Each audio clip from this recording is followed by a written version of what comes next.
सच कह रहा है दीवाना, इस गीत ने पूरी पीढ़ी को प्रेम करना सिखाया। लेकिन ये बहुत दिलचस्प बात है कि आज इस गाने के पीछे का किरदार पद्मश्री, एक बेहद मशहूर अभिनेता कलाकार बन चुके हैं।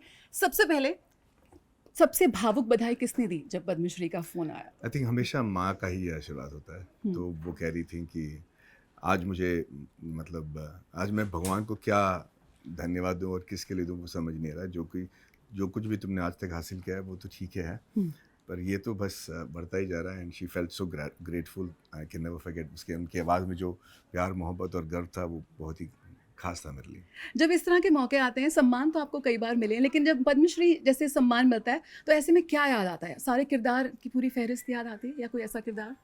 नहीं, Just किरदार grab नहीं it. याद आता, यू नो। आपको Thank लगता है you. कि you feel very grateful and you feel again very dutiful. आपको लगता है कि एक जिम्मेदारी भी है।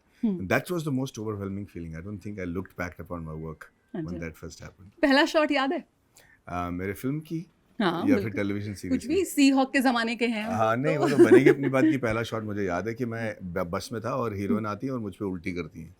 वो मेरा पहला शॉट था। अच्छा, सबसे ज़्यादा खतरनाक कौन सा किरदार है? शैतान का वनराज या धुरंधर के सान्याल साहब? कौन ज़्यादा खतरनाक है? विदाउट डाउट सन्याल साहब। सान्याल साहब ज़्यादा खतरनाक है। अच्छा, ये जो पीढ़ी है, जो भी मौजूदा पीढ़ी है, वो शैतान देख रही है, जी। वो सान्याल साहब को देख रही है। हमने देखा है माधव शास्त्री को। किस तरह से आप आज की पीढ़ी के साथ भी जुड़े हुए हैं? क्या है वो मैडी मैजिक? 2 लाइन में। आई थिंक किरदारों में सही तरीके से जान फूंक देना, वो सबसे ज़रूरी चीज़ है आजकल की पीढ़ी के लिए। और आई थिंक यंगर जनरेशन जो है वो बहुत ही मॉडेस्ट है, बहुत ही शो ऑफ नहीं करती और उन्हें जेन्युइन चीज़ें अच्छी लगती हैं। तो आई थिंक जैसे मेरे किरदार हैं, they are able to relate to that. आज भी जब गाना बजता है रहना तेरे दिल में, तो आपके मन में आता है कि अरे यार, ये फिर मैडी का दौर शुरू हो गया। नहीं, आई एम वेरी ग्रेटफुल यार। कभी इस चीज़ से मैं मुकर नहीं सकता कि यही सब ने मुझे बनाया है, and so I am very grateful for that. पर ऐसी क्या खास बात है कि एक कल्ट मूवी बन गई और आज भी मतलब आप इससे उभर नहीं पा रहे हैं, चाहे कितने एक के बाद एक कैरेक्टर आ गए? I think it was very real.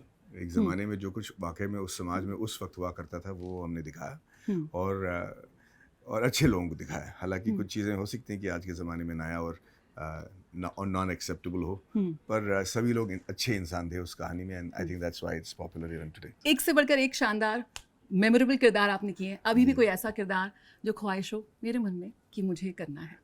अरे बहुत सारे हमारे एपिक कैरेक्टर्स हैं जो मैं करना चाहूँगा। अगर मौका मिले तो Alexander the great, that is he is always been a great inspiration for me. तो ऐसे किरदार